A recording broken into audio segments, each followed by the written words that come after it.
जय गुरु जी। संगत जी सभी को जय गुरु जी। शुक्राना गुरु जी महाराज का अनंतम अनंतम शुक्राना। संगत जी आज की कथा हम शुरू करते हैं। ओम नमः शिवाय। शिव जी सदा सहाय। ओम नमः शिवाय। गुरु जी सदा सहाय। ब्रह्मा जी ने कहा, हे नारद, निषद देश के राजा नल और दमयंती के संबंध में पहले भी कहा जा चुका है। वे दोनों राजा रानी शिवजी के परम भक्त थे।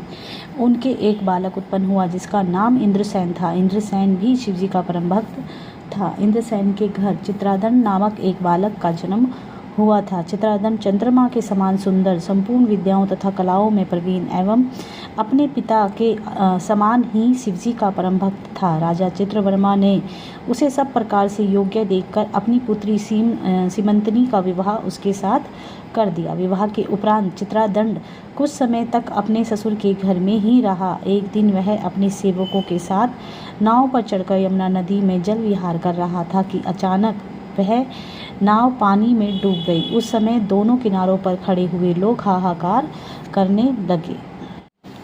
हे नारद, जब राजा चित्रवर्मा ने यह समाचार सुना तो अत्यंत व्याकुल हो नदी के तट पर जा पहुंचा और उच्च स्वर से रुदन करने लगा। रानी भी मूर्छित होकर पृथ्वी पर गिर पड़ी। जिस समय सीमंतनी को अपने पति के डूबने का समाचार मिला, उस समय वह भी विकलता के कारण मूर्छित हो पृथ्वी पर गिर पड़ी। राज्य के मंत्री, सभासद तथा प्रजा में से ऐसा कोई भी व्यक्ति न था जो इस समाचार को पाकर अत्यंत व्याकुल न हुआ हो। जो राजा इंद्रसेन के पास यह समाचार पहुंचा तो वह भी अपनी पत्नी सहित शोक में समुद्र में डूब गए। सीमंतनी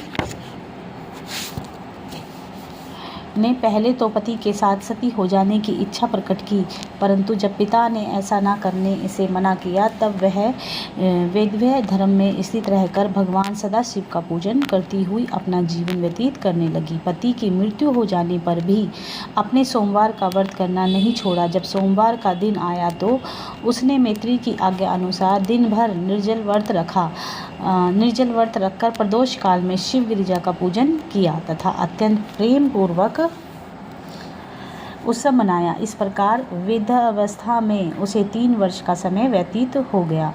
इधर तो यह हाल था, उधर राजा चित्रादन के पिता राजा इंद्रसेन के ऊपर शत्रुओं ने चढ़ाई कर दी तथा उनका संपूर्ण राजपाट छीनकर उन्हें रानी सहित बंदी गृह में डाल दिया। परंतु सीमंतनी के व्रत के प्रभाव से जल में डूबे हुए राजा चित्रादन ने बहुत आनंद प्राप्त किया। वह यमुना से जीवित निकल आया। भगवान सदाशिव की ऐसी कृपा देखकर उसके ससुर आदि को जो प्रसन्नता हुई उसका वर्णन नहीं किया जा सकता।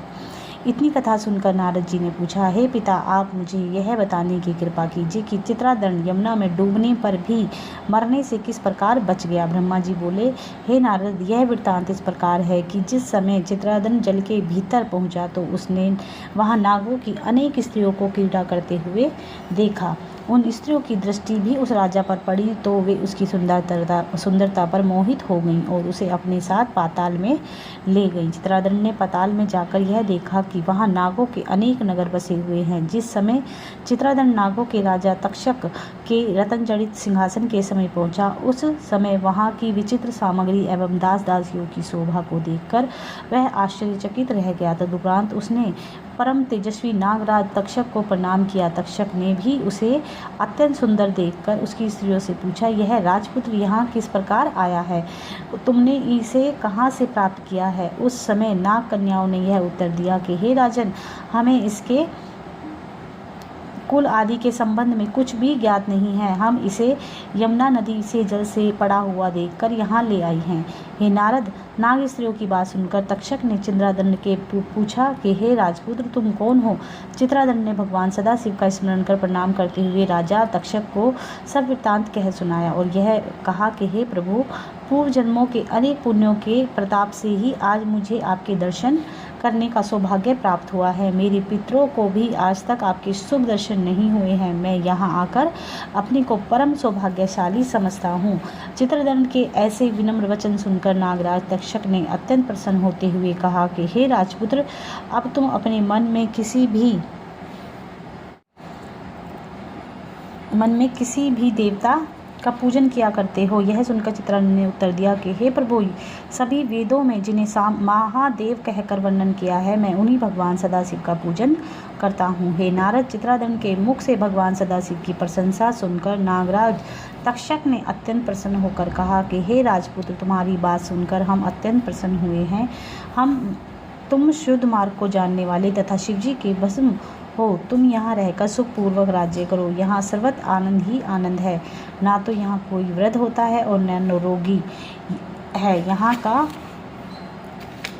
कोई निवासी मृत्यु को भी प्राप्त नहीं होता। नागराज के मुख से यह वचन सुनकर चित्रादंड ने उत्तर दिया कि हे प्रभु, मुझे यहाँ रहने में कोई आपत्ति नहीं है, परंतु मेरे माता पिता, स्त्री तथा प्रजाजन मुझे जल में डूबा हुआ जानकर अत्यंत दुख को प्राप्त हो रहे होंगे। पता नहीं उनकी हालत क्या होगी।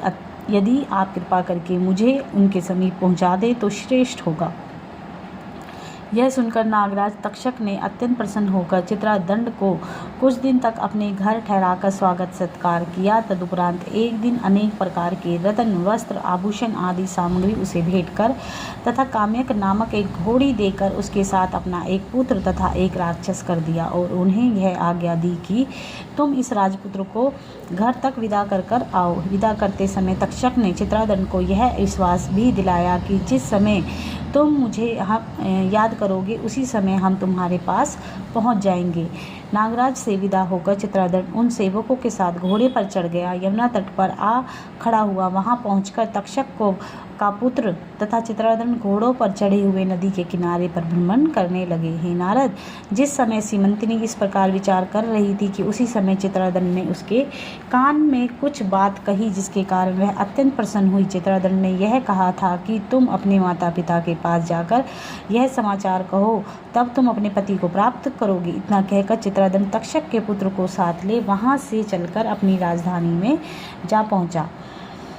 वहां उसने अपने शत्रुओं के साथ तक्षक के पुत्र के द्वारा यह संदेश भिजवाया कि या तो तुम लोग हमारा राज्य वापस कर दो, अन्यथा हम तुमको मार डालेंगे। जिस समय तक्षक के पुत्र ने शत्रुओं से यह बात कही, उस समय वे शीघ्र ही चित्रादंड की शरण में आ पहुंचे। उन्होंने उसका राज्य लौटाकर राजा रानी को बंदी गृह से मुक्त कर दिया। हे नारद, जब चित्रादंड ने अपने माता पिता से सब हाल कहा तो वे उस वृत्तांत को सुनकर अत्यंत प्रसन्न हुए तथा अपने पुत्र को कंठ से लगाकर आशीर्वाद देने लगे। फिर उन्होंने राजा चित्रवर्मा के पास अपने सेवक को भेजकर यह संदेश पहुंचाया कि चित्रादंड सकुशल लौट आए और वे शीघ्र ही सीमंतिनी को लेने के लिए आपके यहाँ पहुंच रहे हैं। राजा चित्रवर्मा ने जब यह समाचार सुना तो उसकी प्रसन्नता का ठिकाना ना रहा। कुछ समय बाद चित्रादंड भी उसके समीप जा पहुंचे।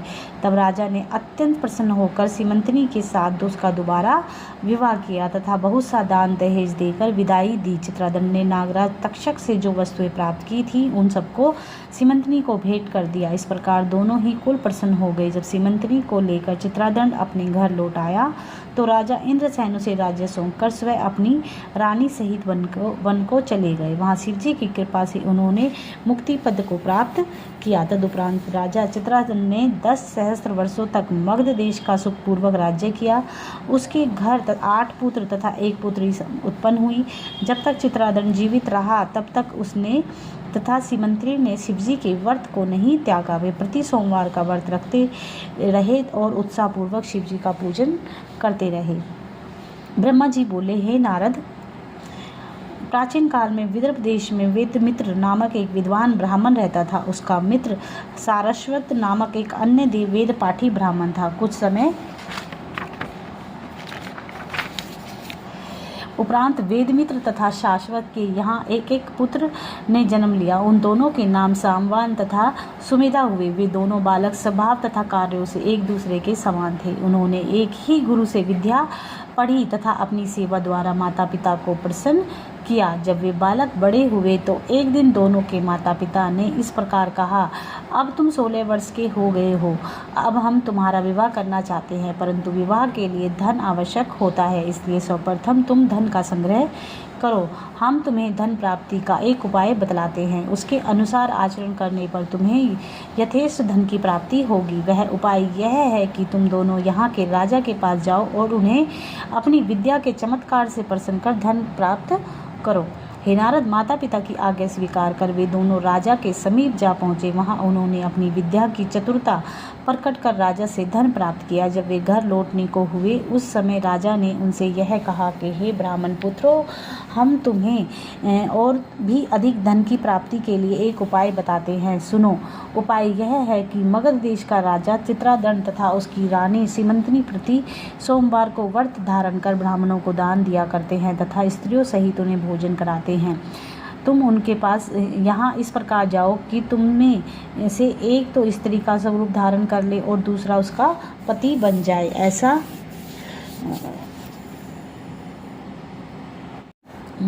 हे नारद, राजा के वचन सुनकर उन ब्राह्मण पुत्रों ने अत्यंत भयभीत होकर उत्तर दिया कि हे राजन, हमें ऐसे धन की आवश्यकता नहीं है।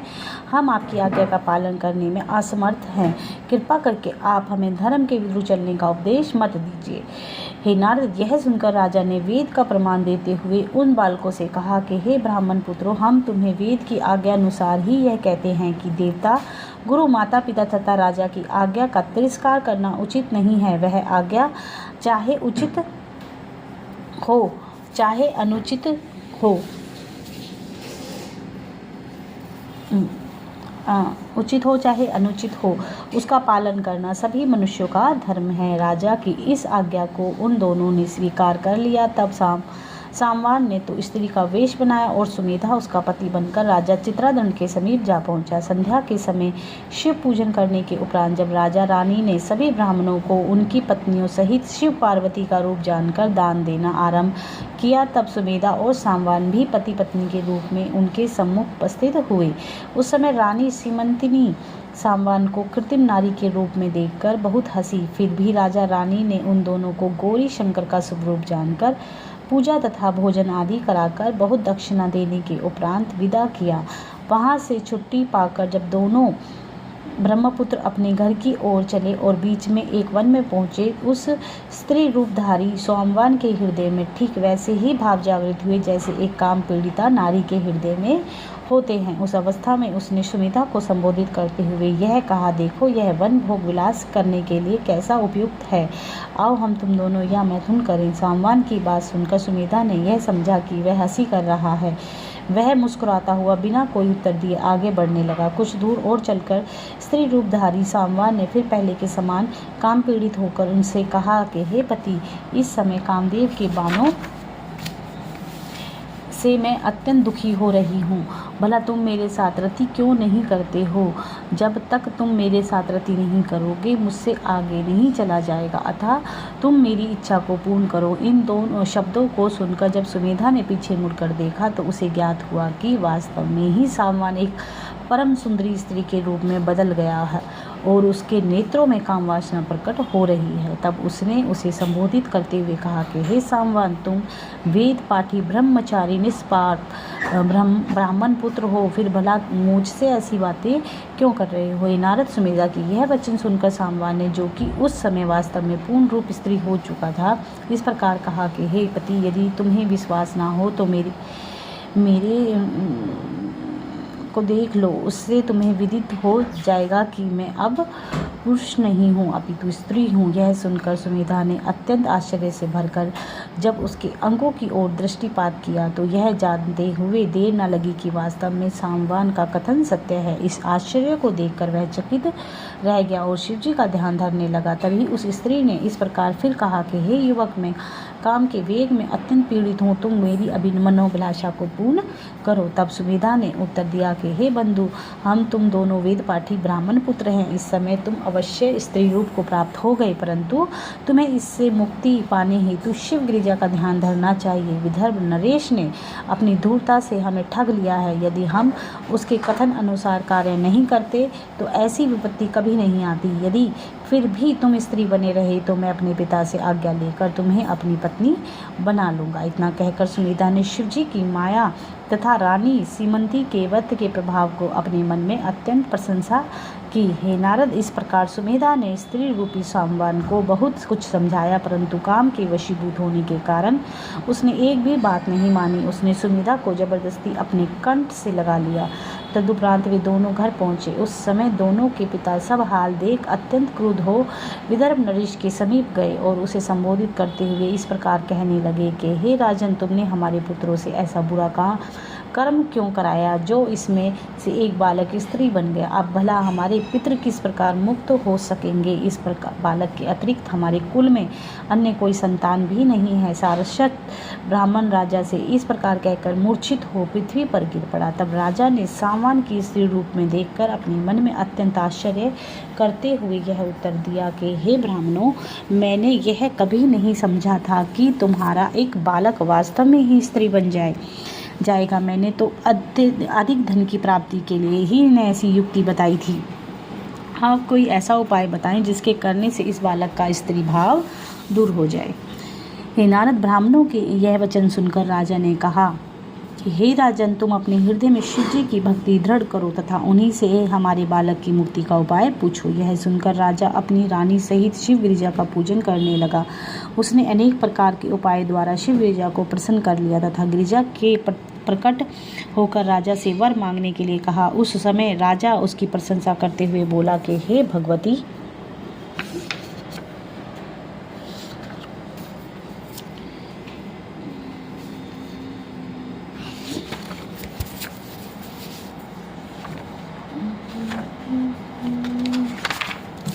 मैं यह जानता हूँ कि शाश्वत ब्राह्मण का पुत्र जो स्त्री बन गया है वह फिर से पुरुष हो जाए।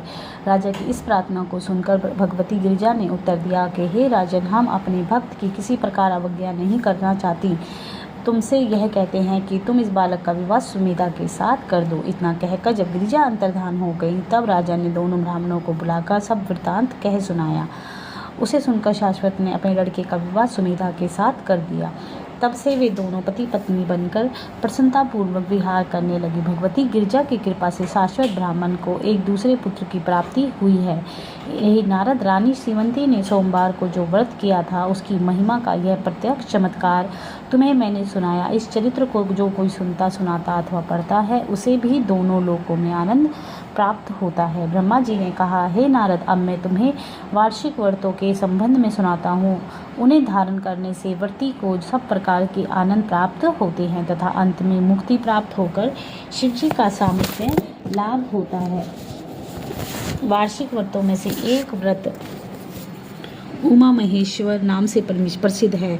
उमा महेश्वर व्रत चैत्र तथा मार्गशीर्ष मास के शुक्ल पक्ष की अष्टमी, चतुर्दशी, पूर्णिमा अथवा अमावस्या को करना चाहिए। इस व्रत का नियम यह है कि प्रातःकाल उठकर संकल्प करें, तदुपरांत नित्य कर्म आदि से जरूरत हो नदी में स्नान करें, फिर अपने घर में आकर श्रेष्ठ मंडप तथा 5 कलशों की स्थापना करें। कलशों को शुद्ध वस्त्र से ढाके तथा उसके ऊपर शिव तथा गिरिजा की स्वर्ण प्रतिमा स्थापित करें। प्रतिमा में शिवजी का स्वरूप शंख, चक्र, गदा, पद्म युक्त तथा गिरि का स्वरूप वस्त्र भूषणों से युक्त होना चाहिए। तत्पश्चात विधि पूर्वक उनका पूजन तथा हवन करके पंचाक्षरी का मंत्र का जप करना चाहिए। हे नारद, प्रदोष काल में शिवजी को दोबारा पूजन करके ब्राह्मणों को सात्विक भोजन कराएं तथा उन्हें दान दक्षिणा आदि से संतुष्ट करें। तदुपरांत स्वयं दूध सहित मीठा भोजन करें। इसी प्रकार 1 वर्ष तक दोनों पक्ष में इस व्रत का धारण करता रहें। जो लोग इस विधि से उमा महेश्वर व्रत को धारण करते हैं उन्हीं 3 पीढ़ियों तर जाती हैं। ऐसे लोगों को संसार में सुख तथा परलोक में शिवजी का सामीप्य प्राप्त होता है। इस संबंध में हम तुमसे एक कथा कहते हैं। हे नारद, प्राचीन काल में वैदर्भ नामक एक ब्राह्मण अंतरदेश में रहा करता था। वह ब्राह्मण अत्यंत धनवान, बलवान तथा विद्वान था। उसके अनेक संतानें थीं, जिनमें शारदा नामक एक कन्या बड़ी विदुषी थी। जब वह कन्या 12 वर्ष की हुई तब एक अन्य धनवान वृद्ध ब्राह्मण ने वैदर्भ के पास जाकर यह कहा कि तुम अपनी पुत्री का विवाह हमारे साथ कर दो।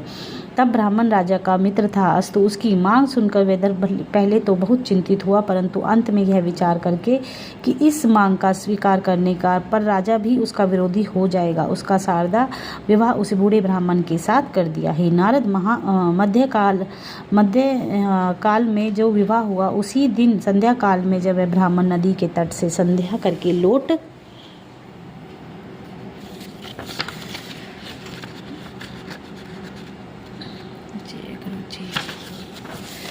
लौट रहा था तो मार्ग में सर्प के काट लेने से उसकी मृत्यु हो गई। यह देखकर दोनों कुल के लोग अत्यंत दुखी हुए, परंतु विधि के विधान में परिवर्तन करना सामर्थ्य की बात न जानकर धैर्य धार कर चुप हो गई। शारदा विधवा होकर अपने माता पिता के घर रहने लगी। जब कुछ समय व्यतीत हो गया तब एक दिन यह घटना घटी कि शारदा के पिता तथा भाई किसी स्थान पर विवाह में सम्मिलित होने के लिए गए थे। उनके लौट कर आने से पूर्व ही अंधे वैद्रुप मुनि अपने शिष्यों के हाथ पकड़े हुए शारदा के घर आ रहे थे। शारदा ने उनकी अत्यंत सेवा की तथा भोजन कराया। उस समय वैद्रुप मुनि ने उसे वरदान देते हुए यह कहा कि हे शारदे, तुम्हें अपने पति द्वारा एक पुत्र की प्राप्ति होगी तथा देवताओं की कृपा से वह बालक बड़ा धर्मात्मा होगा। मुनि के यह वचन सुनकर शारदा ने अत्यंत चकित हो हाथ जोड़कर इस प्रकार कहा कि हे प्रभु, मेरे पति की मृत्यु हो विवाह के दिन ही हो गई।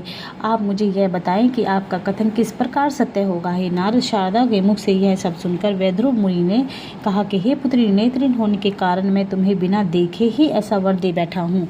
फिर भी मैं भगवान सदाशिव को प्रसन्न करके अपने वचन को सत्य करूँगा। तुम भी मेरी आज्ञा मानकर उमा महेश्वर व्रत को धारण करो। मुनि के यह वचन सुनकर शारदा अत्यंत प्रसन्न हुई। उसने उत्तर दिया कि मैं आपकी आज्ञा अनुसार उमा महेश्वर का व्रत अवश्य धारण करूंगी। यह सुनकर मुनि ने उसे व्रत की विधि बतला दी। उसी समय शारदा के पिता तथा भाई भी लौटकर घर आ गए। उन्होंने जब सब वृत्तांत सुना तो मुनि से इस प्रकार बोले कि हे प्रभु, आपने अत्यंत कृपा की जो यहाँ आकर हमें अपना दर्शन दिया। हमारी यह पुत्री आपकी शरण में है। अब आप हम पे कृपा कर यहीं शिवालय में निवास कीजिए। जब इसका व्रत समाप्त हो जाए तब आप यहाँ जहाँ चाहें वहाँ चले जाइएगा, परंतु जब उस समय तक यहीं निवास कीजिए। वैद्रुप मुनि ने इस प्रार्थना को स्वीकार कर लिया तथा शारदा उनके बताए अनुसार उमा महेश्वर का व्रत रखने लगी और वे उसे उपदेश करते रहे। जय गुरु जी। संगत जी, आज के लिए इतना ही। आगे की कथा हम कल पढ़ेंगे।